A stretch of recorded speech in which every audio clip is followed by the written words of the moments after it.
Hello तो मेरे प्यारे दोस्तों, मैं विशाल प्रजापत आपका माइंड ट्रैक 07 पर हार्दिक स्वागत करता हूं। आपकी और हमारी मुलाकात कुछ लंबे टाइम बाद हो रही है, लगभग कुछ लंबा गैप हो गया है, ठीक है ना। पर अपना जो सिलेबस था वो शानदार तरीके से कंटिन्यू में बना रहेगा और मुझे उम्मीद है जो भी मैंने अब तक आपको कराया वो सारी चीज आपने रिपीट कर ली होगी, क्योंकि रिपीट करना ही आपका सबसे बड़ा लक्ष्य होता है। क्योंकि अगर स्टूडेंट किसी चीज को बार बार नहीं फिरेगा तो वो चीज क्या है, एक बेकार है। क्योंकि आप तो ये सोच के रखो मैं लिखाऊं और आप हमेशा बढ़ते जाएं अपनी कॉपी में, तो वो कॉफी बस अपना क्या है साइज बढ़ा रही है, अपने अंदर सारी चीजों को समेट रही है, पर आपके लिए वो क्या है एक रद्दी का टुकड़ा है, क्योंकि उसका यूज आप ले नहीं रहे हो। क्योंकि अगर आप लोगे तो वो चीज आपको दिमाग में याद होगी, इतना बार बार फेरने की जरूरत नहीं पड़ेगी क्योंकि टाइम अपना कम बचेगा। तो अपना आपको पता है कि अपना जो टॉपिक चल रहा है वो टॉपिक का नाम है अपना आदिकाल। मैं आपको बता देता हूं जो अपना टॉपिक था सर जी, वो क्या था, आदिकाल। इससे रिलेटेड अपन आगे बढ़ चुके हैं। इसके बारे में हमने शुरू में जान लिया था कि ग्रियर्सन महोदय ने इसका आविष्कार किया है, मतलब सबसे पहला आदिकाल उसके द्वारा ही बोला गया है। फिर हमने इसके लगभग उपनामों के बारे में जाना था जो एग्जामों में कई बार अलग अलग शब्दों से पूछ लिए जाते हैं, है ना। ये भी आपके सामने मैंने ऑलरेडी पहले ही क्लियर कर दिया है सारी चीज। इसके साथ अपन ने देखा पिछली कक्षा में कि हमने रामचंद्र शुक्ल के अनुसार उसकी जो आदिकाल को क्या बोला था, निर्दिष्ट है ना का काल बोला था। फिर हजारी प्रसाद ने इसको क्या है अभ्रंश के पास की हिंदी बोला है, पुरानी हिंदी। और चंद्र बुलेर के अनुसार भी आपने देखा था, है ना, पुरानी हिंदी का रूप का दर्जा दिया, उसने अभ्रंश के पास की बोला है और इसने पुरानी हिंदी के बारे में बोला था। ठीक है, इसके बारे में हम यहाँ तक चर्चा कर चुके। कुछ अपन ने एक्स्ट्रा भी जाना था कि अभ्रंश का जो सबसे बड़ा मतलब ज्ञाता था, मतलब सारी भाषाओं को जानने वाला, धर्मसेन का पुत्र, सॉरी धर्मसेन नहीं है, वो है धारसेन, है ना, ऐसे कुछ नाम था उसका, मेरे दिमाग में ढंग से छप नहीं रहा है वो, है ना। तो मैंने जो लिखा है वो सही लिखा है। उसका जो पिता था जो गुहासेन के नाम से था, ठीक है ना, वो लगभग तीनों चारों भाषाओं का क्या ज्ञाता था और जिसका प्रमाण क्या मिला था एक शिलालेख पर। ठीक है, मैंने ये सारी चीज आपको पहले ही कंप्लीट करा दी है। जो आज अपनी क्लास टॉपिक होने वाला है कंटिन्यू, वो अपन पढ़ेंगे वर्गीकरण के आधार पे कि आदिकाल का वर्गीकरण कितने चरणों में हुआ है, क्या क्या रूप में बांटते हैं। बस ये आपको यहाँ से शुरुआत होती है असली आदिकाल की। बिना टाइम वेस्ट करे हुए अपन आगे बढ़ेंगे। तो अपना टॉपिक डाल लीजिए, यह है आदिकाल, आदिकाल का वर्गीकरण। ठीक है, वर्गीकरण, आदिकाल के वर्गीकरण को अपन लगभग मुख्य रूप से समझना है। सबसे पहली बात आप समझो, क्योंकि समझने में ही समस्या आएगी असली। इसके बाद वर्गीकरण के बारे में चर्चा कर लेते हैं। तो पहला आता है, एक आता है धार्मिक, धार्मिक साहित्य के रूप में आएगा। इसके बाद नंबर सेकंड पे आएगा, धार्मिक के बाद आएगा लौकिक, लौकिक साहित्य, क्योंकि अपन साहित्य को पढ़ेंगे। आदि लौकिक, लौकिक साहित्य। इसके बाद आता है नंबर 3 पे गद्य साहित्य, गद्य साहित्य के अंदर। ठीक है, एंड जो चौथा वर्गीकरण किया गया है, 4 नंबर का जो वर्गीकरण है सर जी, उसका नाम है रासो ग्रंथ के नाम से। ठीक है, ये सीधे याद रखना है, रासो साहित्य बोलेंगे इसको। ये 4 वर्गीकरण है, तो हम चारों को इसके अंदर ही डिवाइडेशन में ले लेते हैं। ठीक है ना, फर्स्ट, सेकंड एंड ये हो जाएगा, इससे आगे बढ़ेंगे ये थर्ड एंड फोर्थ रासो ग्रंथ। इसको आपको सबसे बड़ी बात है, क्योंकि ये जो टॉपिक होने वाला है आपको यही सबसे बड़ा टाइम लगेगा। ठीक है, आदिकाल को क्लियर करने में। अपना जो मैं बोले तो क्या पूरी जो साहित्य लिटरेचर उसकी असली शुरुआत आदिकाल से है। हालांकि हमने जो अब तक पढ़ चुके हैं वो भी इम्पोर्टेंट है, पर जो अब लंबा टाइम लेने वाला है, जिसमें अपना को टाइम लगता जाएगा, वो है अब ये काल विभाजन। सबसे पहले जब भी, हालांकि ये इस पढ़ में हो जाएगा कौन सा वाला, आदिकाल। इससे जो लंबा प्रोसेस होगी जो थोड़ी, वो होगी अपनी भक्ति काल की। उसके बाद धीरे धीरे सारी चीज शॉर्ट होती चली जाएगी। ठीक है, तो धार्मिक काल में 3 भागों में बांटा है धार्मिक काल को। पहला आते हैं सर जी सिद्ध के आधार पे, इसको बोलेंगे सिद्ध साहित्य। ठीक है, सिद्धों का आएगा। इसके बाद सेकंड में आएगा नाथ, सिद्धों का टाइम खत्म होने के बाद नाथ, और नाथ के बाद अंत में आएंगे जैन महाराज, ठीक है, इनको अपन जैन ही बोलते हैं, जैन, ठीक है। ये तीन, इनका अगर काल विभाजन करें तो सबसे पहले इसकी है 8 से 10, ठीक है, विक्रमी, क्योंकि उस समय उल्टा क्रम था, आप तो सीधा लिखो है ना विक्रमी के आधार पे। इसके बाद ये होगा जो नाथों का समय वो 10 से लेकर के 12 था, सॉरी ये 10 से 12 नहीं है, ये है अपना जो समय काल है, अपना डैश का है ये रहा।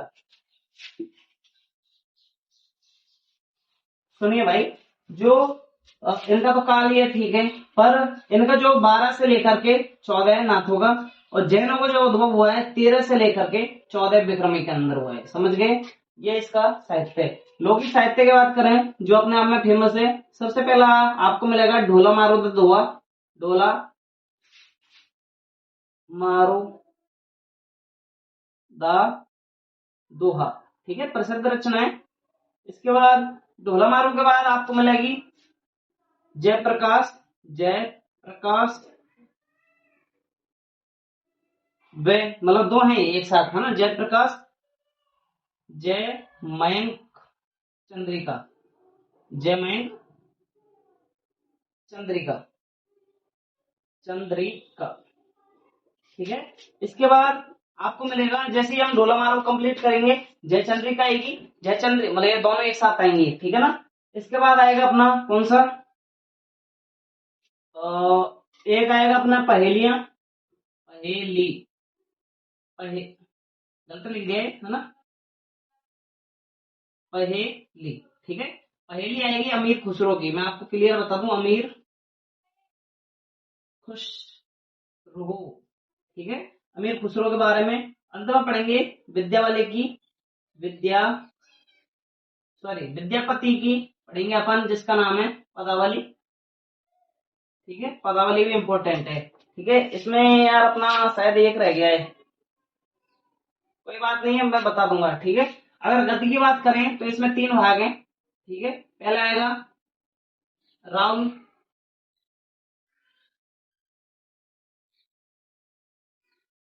राउल बेला, ठीक है। दूसरा आएगा इसमें गद्य में उक्ति उक्त प्रकरण, उक्ति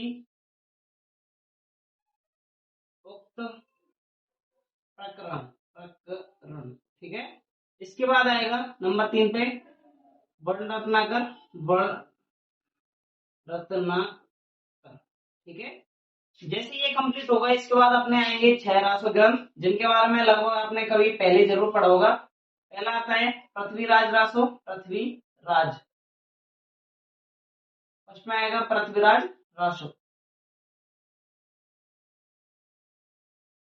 जैसे पृथ्वीराज कंप्लीट होगा सेकंड नंबर पे आएगा वीर, सॉरी विशाल देव रासो, विशाल देव, ठीक है, रासो, विशाल देव जैसे ही कंप्लीट होगा इसके बाद आएगा खुमान रासो, खुमान, अने खाली है ना, अने का ध्यान रखना है रासो। नंबर 3 के बाद आएगा चौथा परमाल रासो, परमाल, परमाल रासो। परमाल के बाद आएगा हामिर रासो, हामिर रासो, है ना। और हामिर के बाद आएगा अंत में विजयपाल रासो, विजयपाल। इसका वर्गीकरण इस प्रकार किया गया है, किसका, आदिकाल का। पहले हमको पढ़ना पड़ेगा सिद्ध, सिद्ध के बाद पहले सबसे पहले जो मेन अपन मेन स्ट्रक्चर है वो है धार्मिक साहित्य के बारे में। धार्मिक साहित्य की स्टार्टिंग होती है जैन से, जैन के बाद जैसे ही जैनों का पतन होने लगेगा उस समय नाथ आएंगे, नाथ होगा, जैसे ही पतन होगा, पतन होने के बाद जो अंत में आएगा वो कौन सा हो जाएगा, जैन महाराज, जैन वाले, ठीक है। जैसे ही ये कंप्लीट हो जाएंगे तो अगले बार पहुंचेंगे लौकिक साहित्य में, आपको क्रम बता रहा हूँ, ठीक है ना, जिससे आपको याद रहे, क्योंकि इसमें क्या है कुछ लंबा प्रोसेस लग जाता है, तो आप क्या थोड़ा गड़बड़ कर देंगे, आप यूं सोचेंगे कि आखिर हम उसी टॉपिक पे चल रहे हैं या कोई बीच में कोई नया टॉपिक स्टार्ट हो चुका है। तो इसलिए मैं क्लियर बता रहा हूँ, ये है दो। इसके बाद आता है सबसे पहला अगर लौकिक साहित्य में देखते हैं तो लौकिक साहित्य में आएगा ढोला मारूदा दोहा, ढोला मारू, ढोला मारूदा दोहा, ठीक है। सेकंड नंबर पे आएगा जयचंद्र प्रकाश की, है ना, जयप्रकाश लिख दिया है, ये जयचंद्र है ना, जयचंद्र प्रकाश तथा, और इसमें आएगा जयमंक चंद्रिका, ये सही है भाई, है ना। इसके बाद है कितना, ये टोटल 6 है भाई, ठीक है 6। तो जैसे ही जयचंद्र के बाद आएगा, एक आएगा इसमें, यही ऐड कर लेना, एक है संदेश वाहक, संदेश वाहक, संदेश वाहक आपका जैसे ही कंप्लीट होगा ना, संदेश वाहक, संदेश वाहक के बाद आता है, ये इसकी चरण है, बस आपको याद रखना है, एक आता है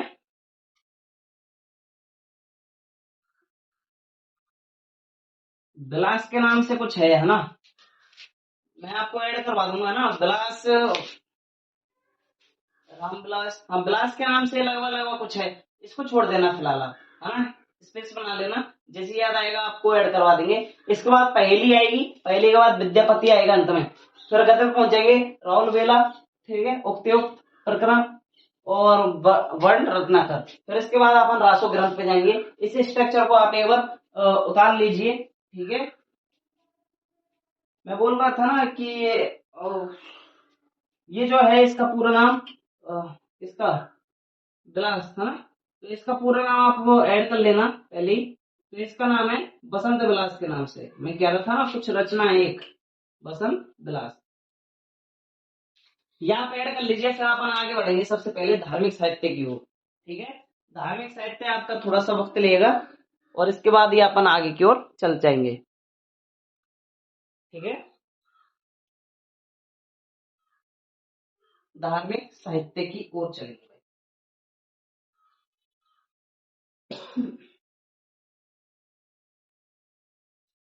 आपको दो चीज और लिखानी है इसी में,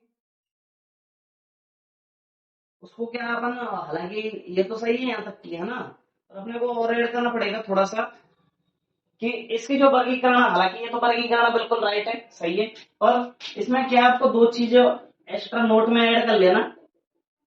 दो व्यक्ति आएंगे, एक तो आएगा इसमें कहने वाला बीच में, रामचंद्र शुक्ल, रामचंद्र शुक्ल, दिख रहा है क्या, यहाँ लिख दूंगा मैं तो नीचे करके, कोई दिक्कत नहीं है। रामचंद्र शुक्ल ने इसको, जो आदिकालीन है, शॉर्ट में लिख दूं, आदिकालीन साहित्य को फुटकर रचना बोला है। क्या बोला है, फुटकर रचना है, समझ गए ना। आदिकालीन साहित्य को फुटकर, फुटकर रचनाएं माना है, ठीक है, माना है। जो देखो इसके अलावा जो भी साहित्य बचा था, ठीक है, इसके अलावा आदिकालीन, अरे तो मैं क्या कह गया, हाँ आदिकालीन साहित्य के अलावा ये ग्रंथ है, ठीक है। इसके अलावा जो विशेषकर रूप से जो रचनाएं बची थी, ठीक है, यहाँ लिख दूं, ये मैं पहले आप ये सीधी बात लिखो, आदिकालीन साहित्य को फुटकर रचना कहा, ठीक है, तथा यह रचनाएं, यह रचनाएं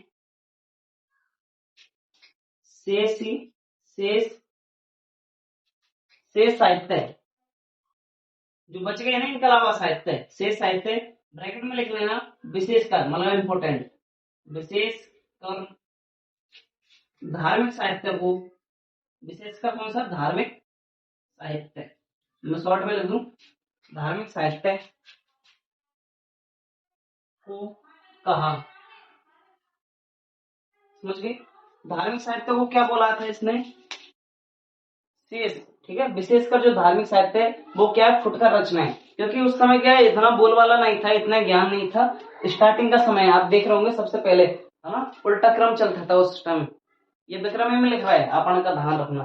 तो ये क्या है, उस समय समय स्टार्ट हुआ था हिंदी काल से, तो हिंदी काल की अपन शुरुआत कर चुके हैं। तो जो इसके अलावा रचनाएं बच रही है, एक्स्ट्रा जो रचनाएं बची, उनको फुटकर रचना बोला गया, और जो कौन सी थी, विशेषकर जो शेष साहित्य थी, शेष साहित्य कौन सी, यह रचनाएं शेष साहित्य, ठीक है, विशेषकर ये था, शेष साहित्य को कहा, समझ गए।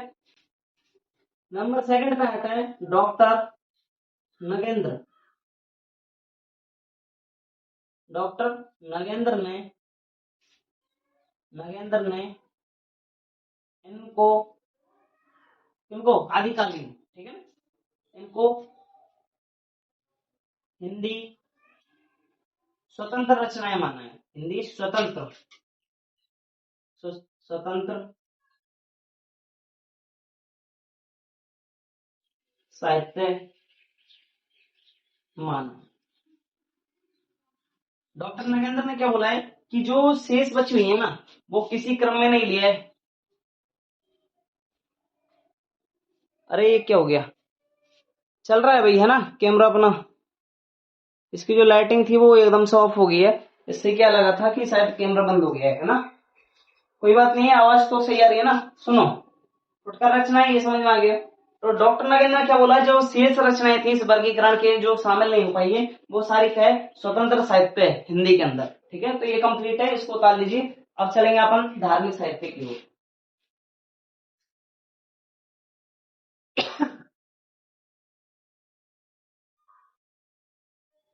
अगर आप बात करते हैं तो सबसे बेस्ट ये रहेगा, आप सीधा बस यहाँ तक लिख लिए, है ना, क्योंकि धार्मिक साहित्य अपन शुरुआत करेंगे ना, उसमें अपन इसको क्या है, इस लाइन को सीधा सीधा ऐड कर लेंगे। ठीक है, इसको मैं मिटा रहा हूँ, ठीक है ना। ये जो सबसे ज्यादा बेस्ट रहेगी ना जगह, वो सीधा अपन टॉपिक के अंदर ही लिख लेंगे। उतार लिया क्या,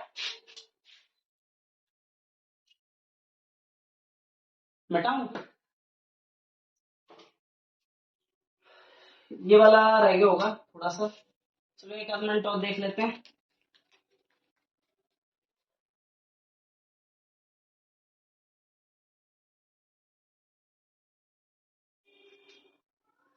राउंड बेल है ना, बेल नहीं है, बेल है ना, वो गलती से ऊपर मात्रा एक्स्ट्रा लगी है, याद रखना कौन सा है, बेल। आखिर मात्रा मत लगा देना इसमें, हो जाता है, कोई बात नहीं है, ज्यादा बड़ी बात नहीं है। मैं मिटा रहा हूँ भाई, है ना।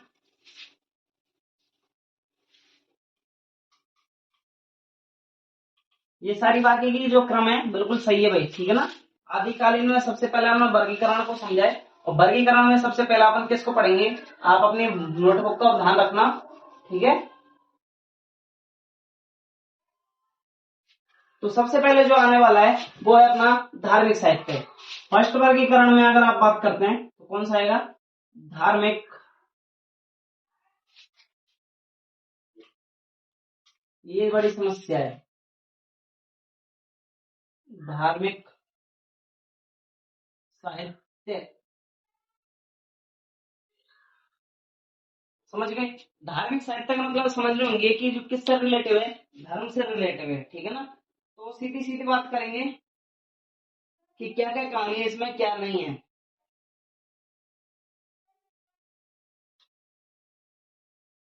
तो इसमें जो सबसे बड़ा हस्तक्षेप करने वाला व्यक्ति था, देखो मैं आपको क्लियर एक चीज को मैं क्लियर करता हूँ। आदिकालीन जो ये कवि हैं कौन से, रामचंद्र शुक्ल, हालांकि हर जगह बोलते हैं, पर विशेष रूप से हजारी प्रसाद है ना, वो आदिकालीन का समय का कवि था, ठीक है ना, मतलब रचनाकार है, तो उसको क्या है, इस क्षेत्र में ज्यादा नॉलेज है, किसमें, आदिकालीन मतलब काल के विभाजन में इनमें कुछ ज्यादा है। तो ये क्या है, जब रामचंद्र कोई चीज कहेगा ना, क्या तो उसका समर्थन कर देगा, और वो चीज सही नहीं है, उसके हिसाब से करेक्ट नहीं है, क्योंकि और भी बैठे होंगे, तो उसका क्या है, नेगेटिव पॉइंट बना देगा, भाई ये चीज गलत है। तो सीधी सीधी बात लिखेंगे, रामचंद्र ने रामचंद्र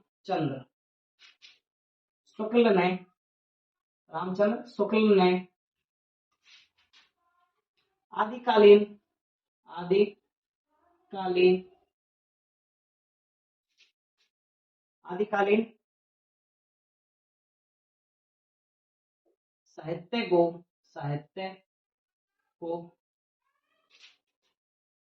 विशेष रूप से विशेष रूप से विशेष रूप से सॉरी शेष रूप से लिख दिया, इसको विशेष कर लो आप, विशेष रूप से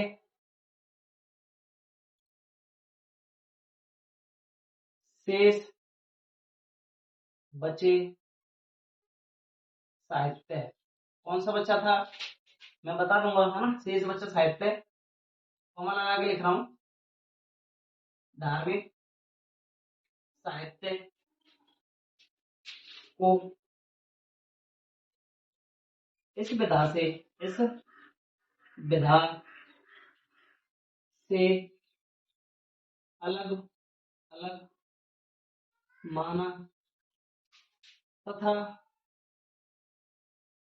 रासो साहित्य से अलग कर दिया, तथा रासो साहित्य से अलग, है ना, रासो साहित्य से अलग कर दिया। समझ गए?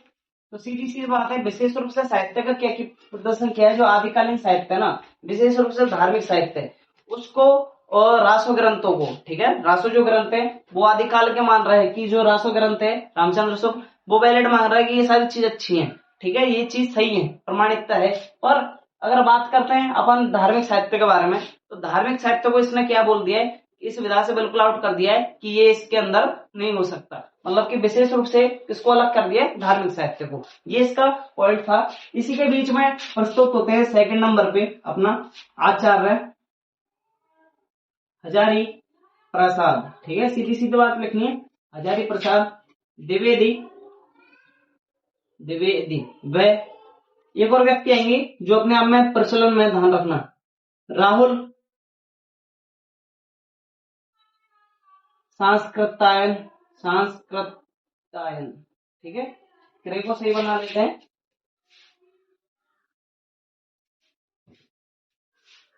संस्कृतायन ने इसको, किसको, इस बात को, है ना, राहुल संस्कृतायन ने इसको, या सीधी बात लिख देते हैं, रामचंद्र के कथन को नकार दिया, है ना, सीधी बात लिख देते हैं, रामचंद्र शुक्ल के कथन को नकार दिया।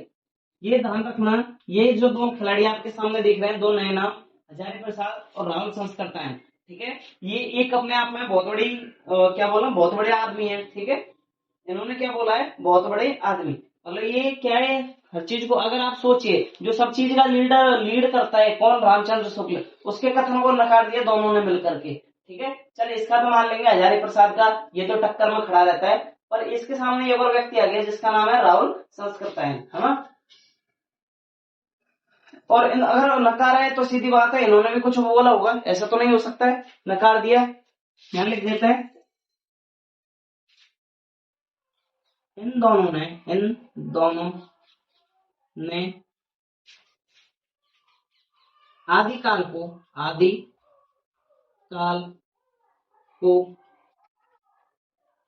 धार्मिक साहित्य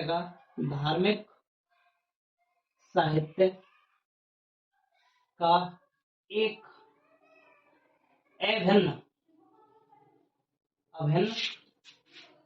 अंग माना है।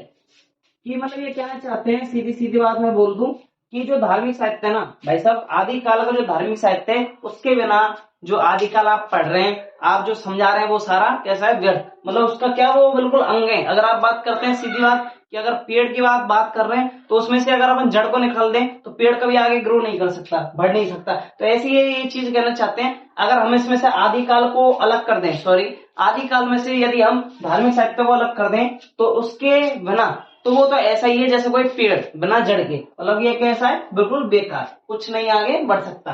तो ये यहाँ की स्टार्टिंग हो चुकी है। और सबसे पहले अपना पढ़ेंगे अब इसमें सिद्ध साहित्य, ठीक है। तो आपको एक काम करना, जिसको आप फर्स्ट में डालना, आपको क्या है, सीधी सीधी डालो, मोटा ऐड करना थोड़ा बड़ा, ठीक है, अपने पॉइंट में। और सबसे पहले टॉपिक जो भी अपनी मेन स्टार्टिंग होगी, क्योंकि हर चीज में अंदर लेखक जाएंगे, लेखक के साथ अपन मेन जो स्ट्रक्चर बन रहा है उसके बारे में जानेंगे, ठीक है ना। तो इसको थोड़ा, जैसे मान लो 2 लाइन के बीच में ऐसे आ रहा है, तो इसको क्या इतना बड़ा लिखना जिससे अलग ही दिख जाए कि अपना टॉपिक है, ठीक है। या आप इसको ब्रैकेट में बंद कर लेना, फर्स्ट स्टार्टिंग, और इसमें पढ़ेंगे अपन सिद्ध साहित्य नंबर फर्स्ट, मिटा रहा हूं भाई, है ना। क्या पढ़ेंगे आप, सिद्ध साहित्य, उम्मीद करता हूँ ये वाला समझ में आ गया होगा मैं क्या समझा रहा था आपको। ठीक है, तो शुरू करें क्या? उतार लीजिए एक बार, मैं इतना कैमरा वो चेक कर लेता हूँ एक बार। ठीक है भाई, है ना, सही चल रहा है। सबसे पहले अपन स्टार्टिंग करेंगे इसमें, आप सभी को पता है धार्मिक साहित्य, है ना। विक्रमी लिखो, सदी लिखो, ठीक है, क्योंकि उस समय की बात थी। ठीक है भाई, शुरू करें।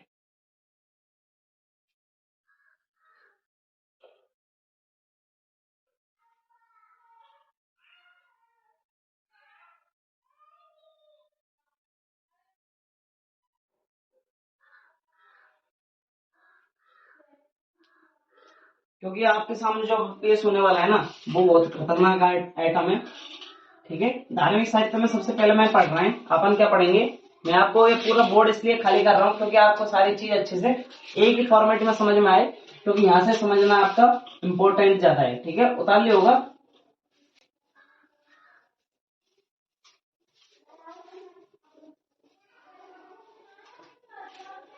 हाँ भाई, वैसे बोर्ड अपना क्लियर है ना आज, कोई एरर तो नहीं है ना।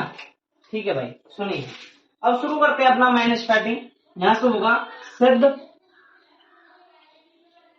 साहित्य से स्टार्ट हो रहा है। इसका जो समय काल था मैंने आपको बता दिया, इसका जो समय काल है वो 8 से लेकर के 10वीं सदी का है। ठीक है ना, ये वाला ऐड कर लेना आप। ठीक है, 8 से लेकर के 10वीं सदी का है। इसके बारे में अपन चर्चा करेंगे कुछ इस प्रकार से, जैसे अपन शुरू से करते हैं। समय काल बोल दूं तो समय मैंने आपको लिखा दिया है 8 से 10वीं सदी का। ठीक है, अगर इसकी बात करें कि उत्पत्ति, इसकी उत्पत्ति, या इसको बोल देंगे इसका आगमन, या आपको दोनों को याद रखना है, दोनों शब्दों को। अगर पूछ लें कि भाई आगमन क्या है, सॉरी साहित्य, सिद्ध साहित्य का आगमन कौन सा है, कहां से आए, या इसकी उत्पत्ति कहां से हुई है, तो आपको याद रखना है ये बौद्ध धर्म है। बौद्ध धर्म, ये सभी को पता होगा। बौद्ध धर्म की एक शाखा है, शाखा का नाम देखो क्या, सीधी बात है, महायान। महायान, ये आप यहां तक को तो बिल्कुल ही जानते होंगे।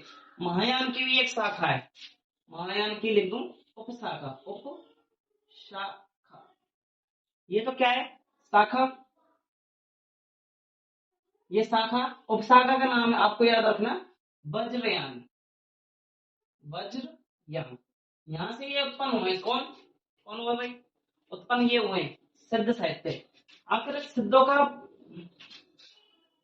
प्रचार, मतलब कि ये सिद्ध कहां कहां से हुए थे, निवास लिखो, है ना, सिद्ध निवास, या इसको बसावट भी बोल सकते हैं, कुछ भी बोल देना। तो ये सबसे बड़ी बात है, ये है पूर्वी भारत के अंदर, पूर्वी भारत। पूर्वी भारत, अगर आप पूर्वी भारत नहीं जानते तो सीधी बात है, ऊपर वाले जैसा उत्तर, दक्षिण, पूर्व एवं पश्चिम। अगर मेरी तरह ऐसे उल्टे खड़े होंगे, जो सीधा हाथ आपका जहां भी आएगा वो पूर्व दिशा है। यदि आप खड़े होंगे ऐसे तो आपका पूर्व इस साइड हो जाएगा, समझ गए ना। तो अगर आपको मैप के आधार पर चलना है, क्योंकि मैप से ही आप समझेंगे, है ना। इसमें कौन कौन सा क्षेत्र आएगा, कर्नाटक, कर्नाटक का भी कुछ हिस्सा आता है भाई, पहले बोल रहा हूँ। ठीक है, पूर्वी भारत तो है, कर्नाटक है, बिहार भी है। ठीक है, उड़ीसा वाला क्षेत्र भी आता है, उड़ीसा, बिहार, कर्नाटक, ये वाले क्षेत्र आते हैं भाई इसके अंदर। ठीक है, समझ गए।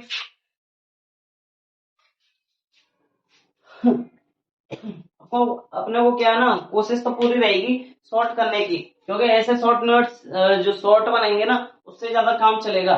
पर अपने को क्या है, केवल सबसे बड़ी समस्या आती है किसमें, कि ये करें तो क्या करें इसके अंदर, क्योंकि ये ज्यादातर डिटेल के अंदर है, और डिटेल में अपन कितना लिख सकते हैं वो भी आपको पता है कि हम कितना लिख सकते हैं, आप कितना लिख सकते हैं। ठीक है, तो आपको याद रखना है, कुछ शब्दों को देखते हैं। देखो, आपको याद रखना है, ये शॉर्ट में लिख रहा हूं, 5 मकार, मकार, 5 मकार ऐसे लिख दो ब्रैकेट में, ये सही रहेगा। मैं आपको पैटर्न बता रहा हूं, समझो। 5 मकार का समर्थन करते, समर्थन करते, आखिर 5 मकार कौन कौन से हैं उसको अपन देख लेंगे। 5 मकार में देखो, मैं 1 2 3 4 एंड 5। तो मैं से पहली बात मास, मास के बाद आता है इनका महा।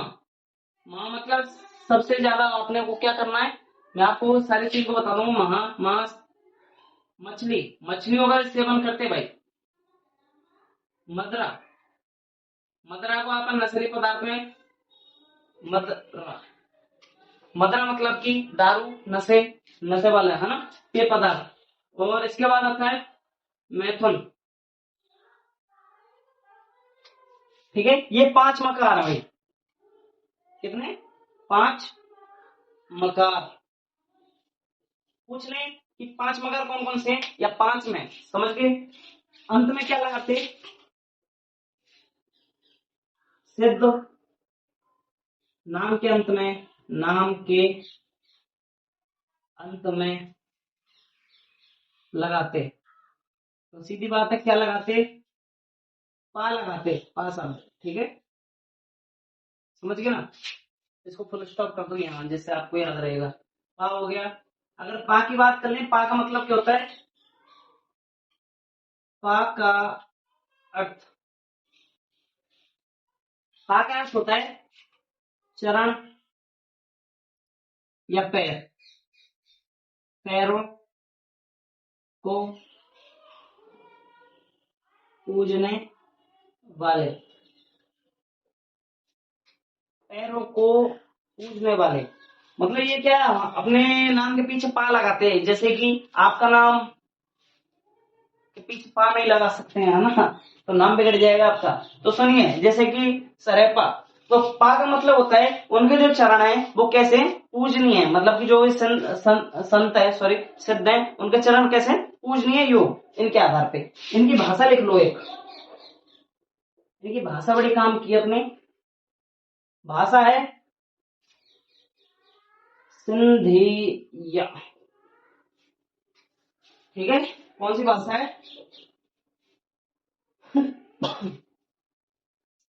क्योंकि इसमें क्या आपने को सोच सोच के लिखना है। सिंधी भाषा, संधि, सॉरी सॉरी सॉरी, एक सेकंड एक सेकंड,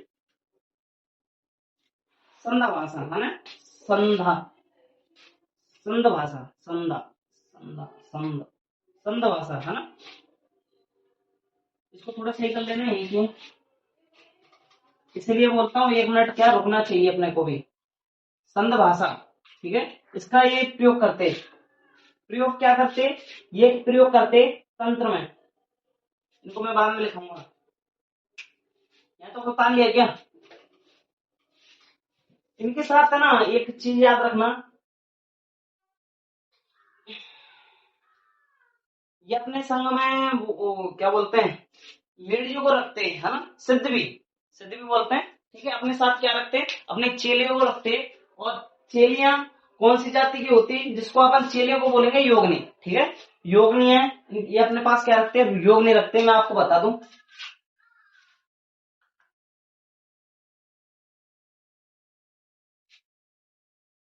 क्या बोल रहे थे अपन, योगनी रखते हैं, योगनी। हाँ, शॉर्ट में लिखो, योगनियों की जाति, योगनियों की जाति। अगर योगनियों की बात जाति की बात करें तो लिच, ठीक है, लिच या टोमली जाति। ठीक है ना, कोई जाति होती है लिच या टोमली जाति। ये कौन सी जाति है आप सोच रहे होंगे, मैं बताता हूँ। तो ये जाति वो है, उस समय क्या है, बिल्कुल कैसी बेकार जाति है, मतलब निम्न जाति थी उस समय की। लिच मतलब समझ रहे होंगे कि इसमें क्या है, जो भी सम्मान है वो सब कैसा है, बेकार। उसमें जो लेडीज है वो कैसी, कुलक्षणी, है ना, शुद्ध भाषा में बोल रहे हैं, हिंदी की भाषा में कुलक्षणी। इनके अंदर क्या है, लक्षण नहीं है, बिल्कुल गंदी प्रवृत्ति की है। तो ये कुल योगनियों को रखते, है ना, योगनी इस जाति की होती, ये जाति है, याद रखना है आपको। ठीक है, संधा भाषा, संधा भाषा है ये। संधा भाषा में आपको बता दूं, ये तंत्र मंत्र की भाषा है, तंत्र मंत्र की भाषा, समझ गए। ये तंत्र मंत्र करते हैं, समझ गए? सिद्धों की संख्या, सिद्धों, उल्टा लिख रहे हैं यार, सिद्धों की, सिद्धों की संख्या, अगर संख्या की बात करें तो इसकी संख्या भाई 84 मानी है। कितनी? 84। सिद्धों की संख्या कितनी मानी है? अगर मैं इन नोट लगा के लिख दूं, 84 मानने वाला व्यक्ति है, ठीक है, डॉक्टर नागेंद्र। किसने मानी है? ये देखो संख्या थी ये, ठीक है, ये लिख दूं मैं नोट लगा के। फर्स्ट नोट, डॉक्टर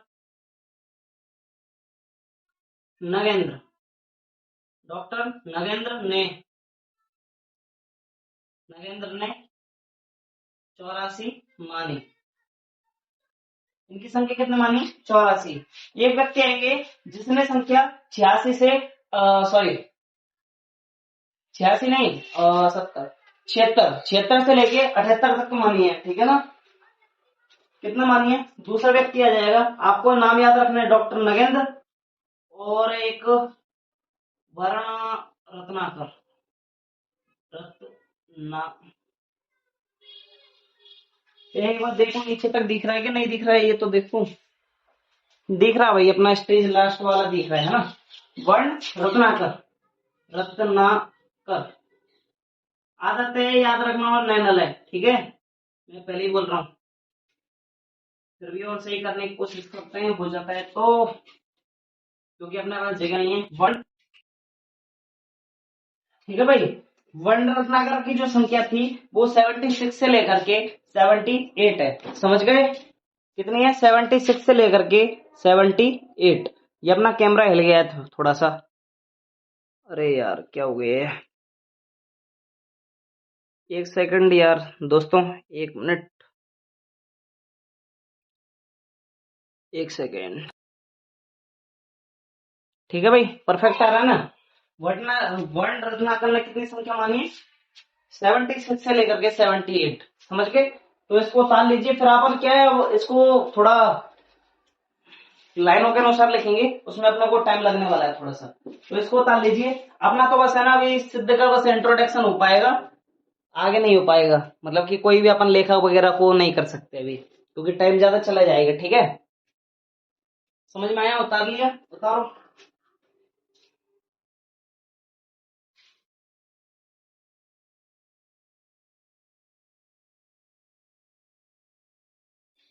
ये समझ में आ गया ना? पा वाला सिस्टम क्या है? पैरों को छूने वाला, सॉरी पैर पूजे जाते हैं ना, ऐसे शब्दों को कैसे हैं? पैर पूजने योग्य, पैरों को पूजने वाले।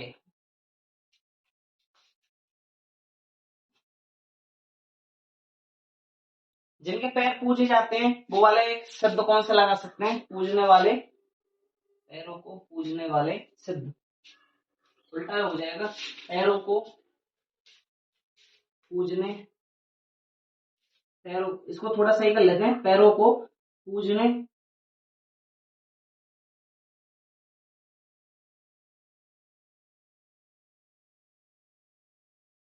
पूजे, ऐसे लिखो, पूजे जाने वाले सिद्ध, पूजे जाने वाले सिद्ध, जिनके पैर पूजे जाते हैं ना, पूजे जाने वाले सिद्ध, वो क्या नाम के पीछे क्या लगा सकते हैं? समझ गए ना? नाम के अंत में मैं आपके लिए लिख दिया है। देखो इनका मकार को मैं समझा देता हूँ थोड़ा सा।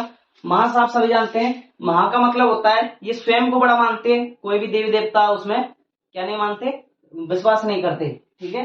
मतलब यूँ कहते जो कुछ भी हूँ संसार में मैं खुद हूँ, इसके अलावा कुछ नहीं है। ये अपने जो भी भक्त आते इनके पास जो भी समस्या लेके सब, सबसे बड़ी इसमें जो समस्या थी ना, ये हालांकि चार है वैसे है तो सबरी, पर सबसे बड़ी है मछली, मीट आदि को खाते, ठीक है?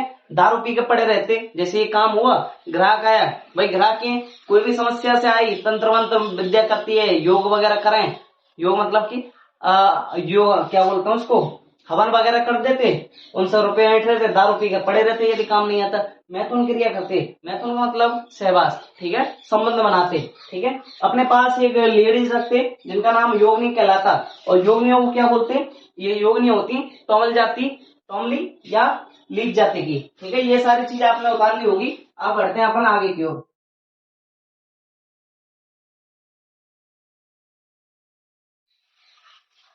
भाई इनमें ही तो टाइम लगता है ना, क्योंकि ये समझने में ही थोड़ा वक्त लगता है, वरना है तो इतनी शॉर्ट में लिखा रहा हूँ अब भी, वरना कम से कम है ना 1 घंटा का तो प्रोग्राम यही हो जाता है। शॉर्ट का मतलब ये मत समझ लेना कुछ भी चीज नहीं सिखाई है, सारी चीज सिखा रहा हूँ, बस ये कि तरीके को अपना शॉर्ट में किया है जिससे सारी बड़ा आइटम अपने में छोटे में एडजस्ट हो जाए। ठीक है। आपको ऐसे लिखना है, पॉइंट बना के लिखना, बिंदी बना के, वो बेस्ट है ना। यह है नस्वरवादी, एन, इसको थोड़ा सही कर लेते हैं, कैसे होते हैं नस्वरवादी, नश सॉरी अनस्वरवादी। अगर नस्वर होते तो मानते कुछ ना कुछ, अनस्वरवादी भारी भारी भारी आडम्बरों से युक्त, कोई बेचारे के कुछ हो रहा होगा ना, मान लो किसी के चक्कर आ गया, वो गिर गया, हाँ तो भाई बेटा आजा, इनके पास ये डायलॉग है ना, सीधी बात। भारी आडम्बर में ये ब्लीन थे, है ना, खुद को श्रेष्ठ मानते, और सह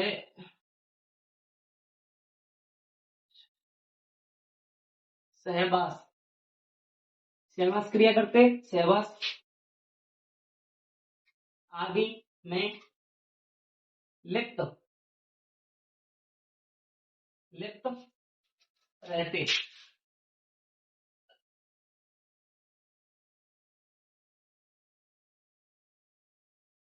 योगनियों को साथ, ये योगनियों को साथ रखते, रखो, अब सोचिए, रखते कैसी लेडीज रह रही है इनके पास, कौन सी रह रही है, मतलब इनके साथ जो योगनी अलग होता है, योगनी है साधुओं से, मतलब योग करती है, ठीक है, उनके साथ जैसे तंत्र विज्ञान करती है, इनसे ही सीखती है, इनके साथ ही रहती है, ठीक है। लीची जाति की, मतलब बिल्कुल बेकार जाति की है, कुलक्षणी है ना, ये रहती है इनके साथ।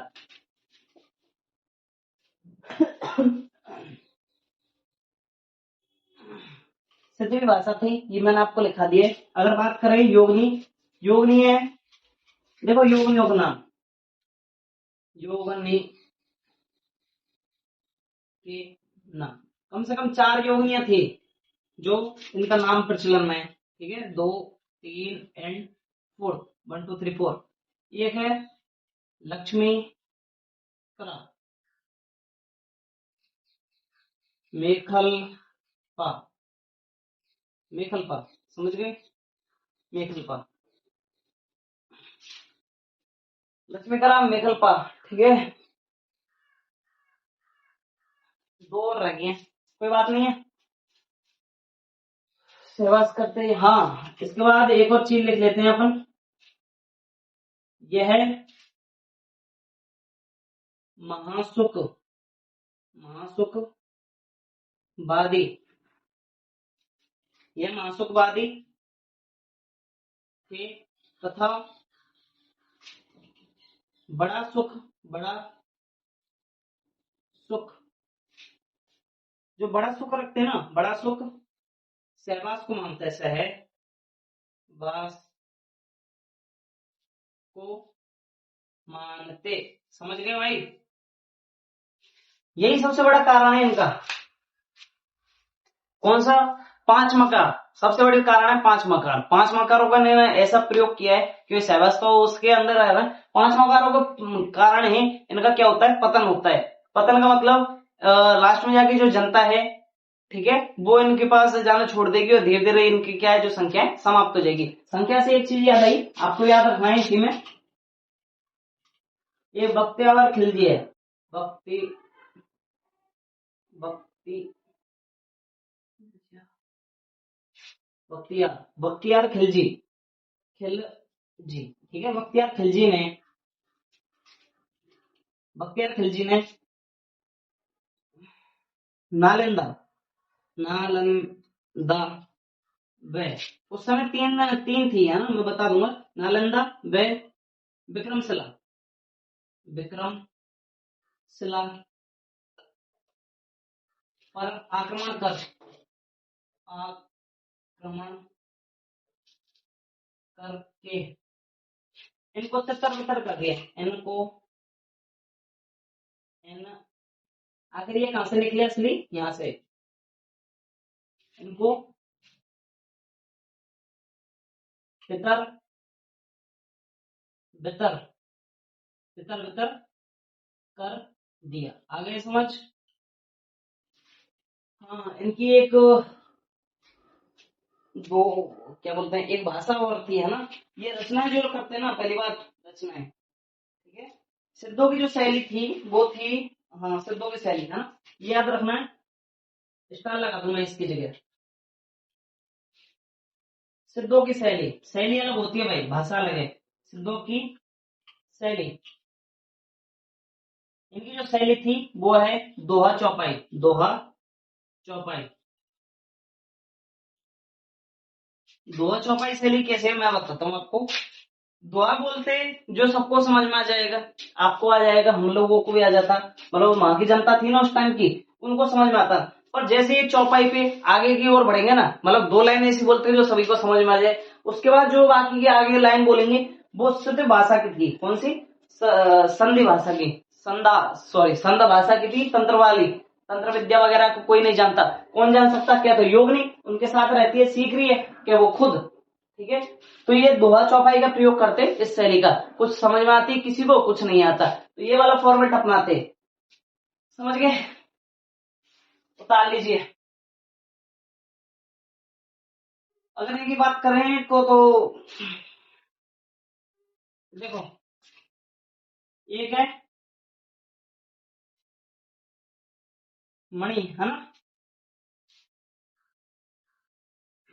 कौन सी थी? एक तो मणि के नाम से थी, वो दिमाग में आ रहा है, वो भी कुछ ऐसी थी, है ना। वो सब बोल रहा हूँ मैं, कोई बात नहीं, मैं लिखा दूंगा जस्ट एक आध मिनट में तुरंत याद आ जाएगा, ऐसा तो नहीं है। क्या करें? मणि, इसका पूरा नाम है मणि प्रिया, और उसका नाम था कन खला। हाँ, ठीक है ना। क्योंकि ये दोनों नाम कुछ अजीब से थे ना, मणि प्रिया भी याद रह जाता है, प्रिया वाला भूल रहे हैं अपन। ठीक है, तो ये वाला फॉर्मेट अपना कंप्लीट है, यहाँ तक उतार लीजिए। यहाँ तक आपको समझ में आ गया होगा। 84 शब्द है, मैंने ये सारी चीज लिखा दी, बड़ा शोक लिखा दिया। योगिनी को अपने साथ रखते महामुद्राएं कहलाती। हाँ, ये बड़ा काम की चीज है भाई, है ना, ये चीज याद रखना, नोट लगा के लिख देंगे। हाँ यार, तो इसमें लिख दो आप सीधी, यहीं से नोट ऐड कर लेना, बीच में लाइन होगी। योगनियों को महामुद्रा कहते हैं। योगनियों को महामुद्रा, महामुद्रा कहा जाता। समझ गए? महामुद्रा याद रखना, अगर पूछ लेंगे महामुद्रा क्या है,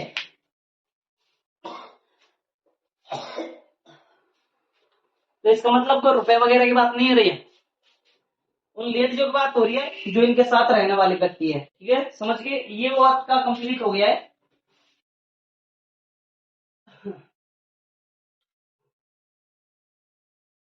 उतार लीजिए भाई, कंप्लीट है वैसे पूरा।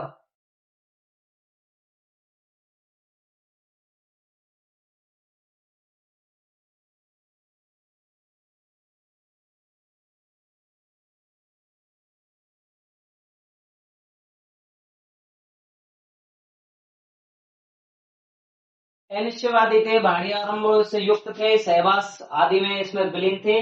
और एक और इन विरोध, हाँ विरोध भी किया था दो तीन चीजों का। इन्होंने क्या, वेदों का विरोध किया है, वेद शास्त्र, ठीक है, वेद शास्त्रों का विरोध किया है, पंडितों का विरोध किया है। पर ये जो सिद्ध बनते ना, वो नीची जाति के होते, क्योंकि बड़ी जाति के पास तो टाइम ही नहीं था इतना। तो इसको मैं मिटाऊं क्या? यहाँ पे मिटा दूं, ये वाला फॉर्मेट छोड़ देंगे अपन, क्योंकि ये क्या है ना, ऐसी चीजें तुरंत आती है, तुरंत ही निकल जाती है।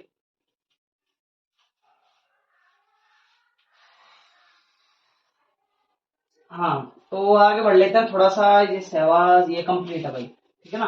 तो सुनो, एक और पॉइंट और है इसका, क्या बोला था मैंने,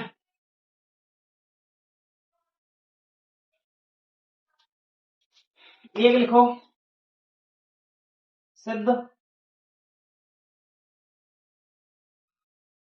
सिद्ध जो गीत लिखते ना, सिद्ध गीत, सिद्ध गीत चराय चराय पद, ठीक है, पद में लिखते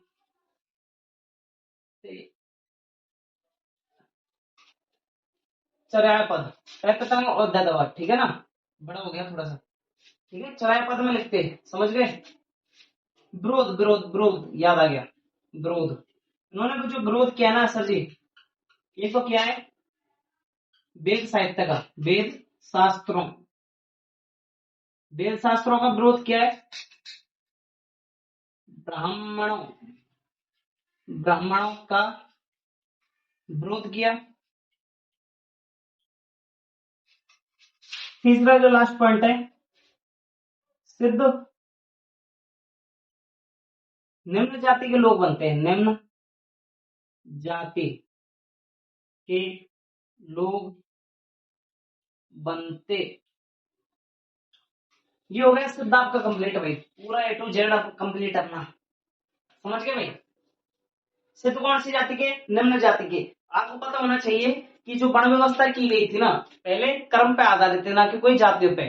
और आप सोचोगे जाति की वो बात कर रहे हैं, उस समय जो नठल्ले लोग थे, बस पढ़े रहते हैं, कुछ भी आगे नहीं बढ़ने की सोचते, वो निम्न जाति में आते। वो नहीं है आज के समय जो अपन निम्न जाति मानते हैं, ऐसा नहीं। जो कोई कार्य नहीं करेगा, कोई भी चीज है, वो एक्टिविटी नहीं कर रहा है, वो क्या निम्न जाति के लोग थे, ठीक है। अब ये फिर ये आदमी है तो बन गए सिद्ध, सीधी बात है ये। तो आपका देखो सुनो, ठीक है, अपन अब मिलेंगे अपनी अगली क्लास में, टाइम हो लिया है, इसलिए अपना क्या प्रोसेस स्टार्ट होगी अपनी लंबे टाइम बाद। तो कुछ टाइमिंग में आपको समझ में लगेगा, सिद्ध में पहुंच गए। अब अपन पढ़ेंगे इनके कुछ लेखकों के बारे में, सॉरी लेखक नहीं, इनके जो शिष्य सिद्ध कौन कौन से, जैसे सरपा है ना, और कई ऐसे कुकर, ऐसे कई नाम से 6 हैं टोटल, ठीक है। इनको अपन पूरा देखेंगे। तो मिलते हैं अपन अगली क्लास में। अपने दोस्तों तक वीडियो को जरूर शेयर करें और अपने चैनल को सब्सक्राइब कर जाएं, क्योंकि ये चैनल आपका ही है, ना कि हमारा। हम तो बस आपके सामने एक अपना जो जितना भी प्रोसेस है, जो भी समझ है, सोच है, और जितना भी अपन क्या बोलते हैं संशोधन करके लाते हैं, आपके लिए लाते हैं, जिससे आपकी तैयारी और मजबूत हो जाए। क्योंकि कुछ ऐसे हम जैसे भी होंगे, कुछ आप जैसे भी होंगे, जिन्होंने क्या है बड़ी कैडी तरीके से स्टडी की है, कुछ को पास तो टाइम नहीं मिलता है, और जिनके पास टाइम होगा उनके पास कई बार रुपए नहीं होते। तो ये चीज आपके लिए फ्री है, ठीक है। अपने दोस्तों तक शेयर करें। मिलते हैं अपन अगली क्लास में। अभी तक के लिए जय हिंद, जय भारत भाई।